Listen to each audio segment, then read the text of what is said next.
Okay, yeah, I'm kind of all right. So after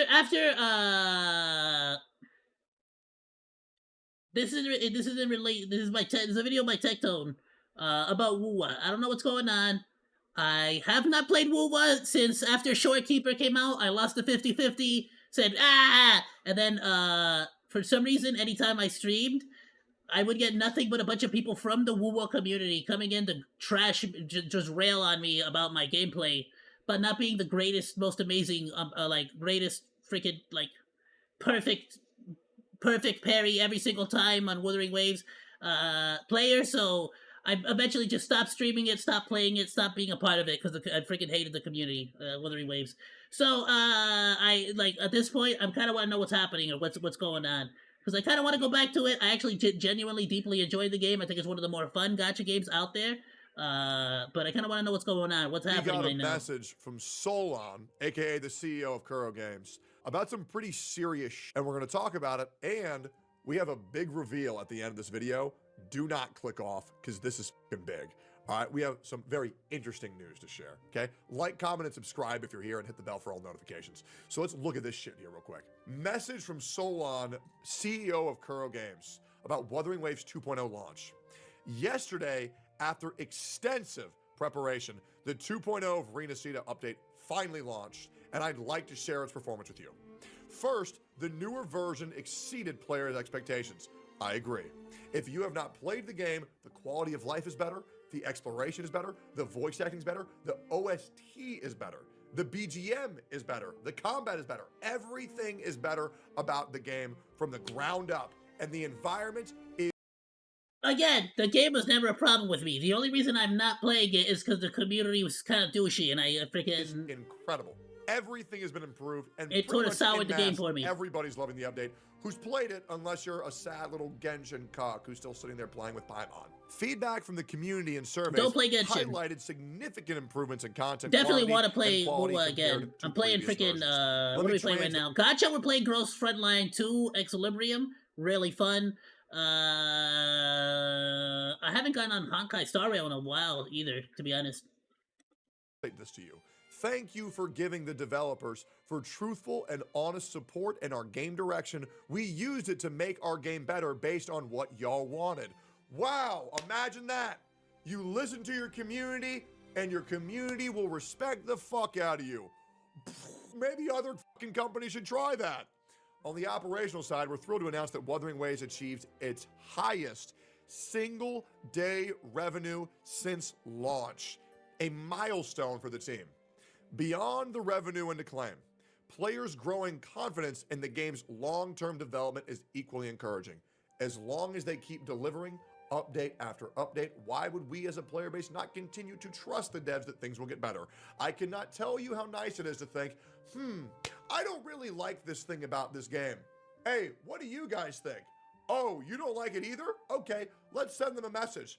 Hey, Solon, this thing really isn't that good. We don't really like it. Here's why we don't like it. Here's what we think you should do to improve.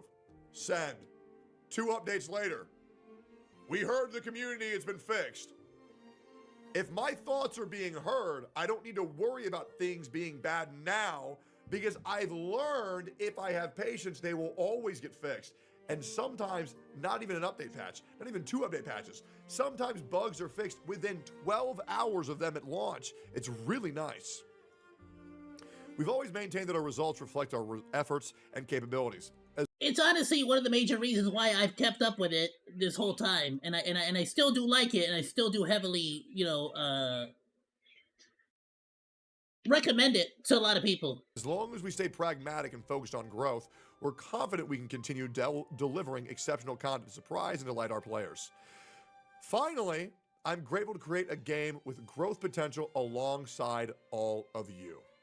In case you guys don't know, Wuthering Waves has broken the Chinese Bilibili download record for the most downloaded game since launch of Wuthering Waves 2.0. Damn! It's doing incredibly well in CN, it's doing incredibly well in JP, it's doing incredibly well in EN. Everything seems to be going great. Proof? Oh, yeah, I do have that. Can anybody link the Bilibili chart? Oh, wait, I tweeted about it. Yeah, so here's my tweet. Twitter.com/tech. If you haven't followed yet, please do. Here's my response to this being discovered. I don't know what it is, but I really can't help for Wuthering Waves. It's my current #1 gacha, beating ZZ and HSR marginally for now. I still love ZZ and HSR, but WuWa is my #1. The developers, obviously, recency bias comes into play, but Renacida is incredible.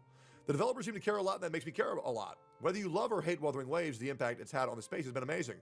Kuro devs, good shit on 2.0. It's been amazing so far, and I'll post my full in-depth review soon.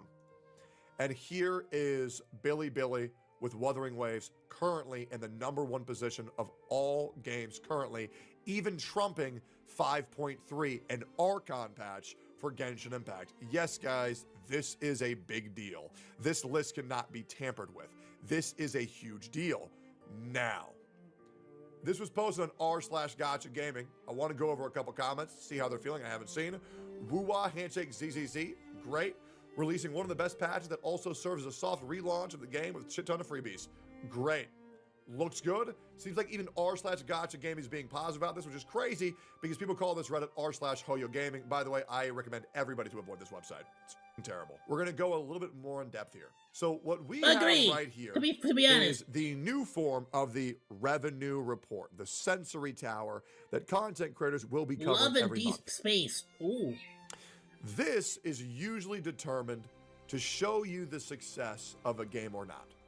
Now, I'd heavily disagree. It shows two things: the success of a game, or the lack thereof, as well as something you need to consider, the over-predatory monetization system in order for these companies to achieve such high numbers that have been displayed. Now, here's the other thing that you need to understand. These numbers, and I want to speak with 100% truth, these numbers are not real. And they'll make it very hard for you to not understand this information. These numbers are not real. They are not based in logic. They're projections. And what does a projection mean?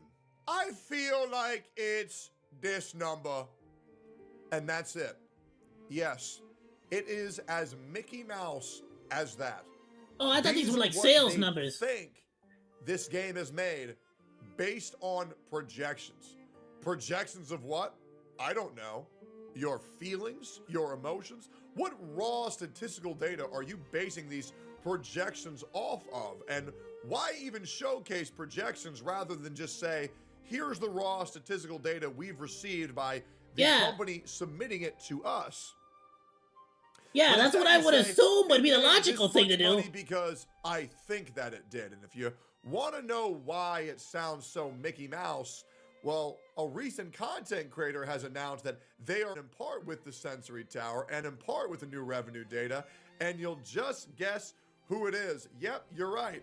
The most reputable, the most trustworthy, the most intelligent creator that you guys know. Yes, I shit you not, it's this guy. Tectone?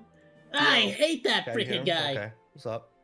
Why do you keep saying that I ran away from a call? You want to continue the conversation then? I was trying to Oh, explain why YouTube and Bilibili are different. Yeah, one's in English, one's in Chinese. No, I was explaining something else, why the content is different. Why do we need to know that? Because the YouTube side is more toxic, and why Western CCs are bad. Okay, man, let's hear it. Okay, so YouTube side, I mean, you obviously know this, right? You're earning money based off of traffic, views, engagement, right? Per click, watch time, right? You're running ads. YouTube runs ads on your videos, and you make money off of that. That's the majority of your income on YouTube, right? Outside of like sponsorships. I'm pretty sure you make more off of ads than sponsors. I mean, your sponsors are on Twitch. No, I'm talking about like YouTube. My sponsors on the hell is his point? Of my revenue from sponsorships. Uh-huh. Why are you saying uh-huh? You make 90% of your revenue from sponsorships. Yeah. It's not even close.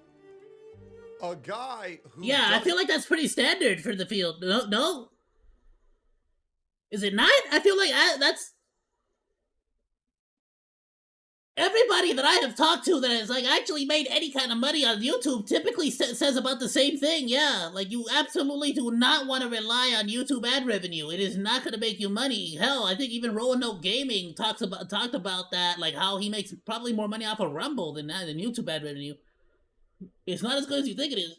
Doesn't even know how people in his own field make money, is in charge of giving you the projections of what he thinks these games are making. That guy's the one who's involved with it. So if there's ever a reason to not trust these reports, look no further than that. These charts are for nothing more than to piss you off and to push agendas. And that's it. They are even made with people who don't even know how their own job makes money, and it's insane. They have no qualifications. They have no reason to be doing this. It's not raw statistical data. It's a revenue report based off of feelings. If that sounds a yeah, basically, yeah. Great. But to me, it sounds like a pile of shit. And here's the other thing you need to understand. I feel like your value is this, therefore this is your value. As long as they're live, as long as they're not end of servicing, as long as you enjoy them, then play them. Dollars spent does not equal quality. Play the games that you like. That's all that matters. People should be thanking Wuthering Waves for what it's done for the gacha space. Shit's ridiculous. Anyways, hope you enjoyed the video. Like, comment, subscribe. Peace, boys.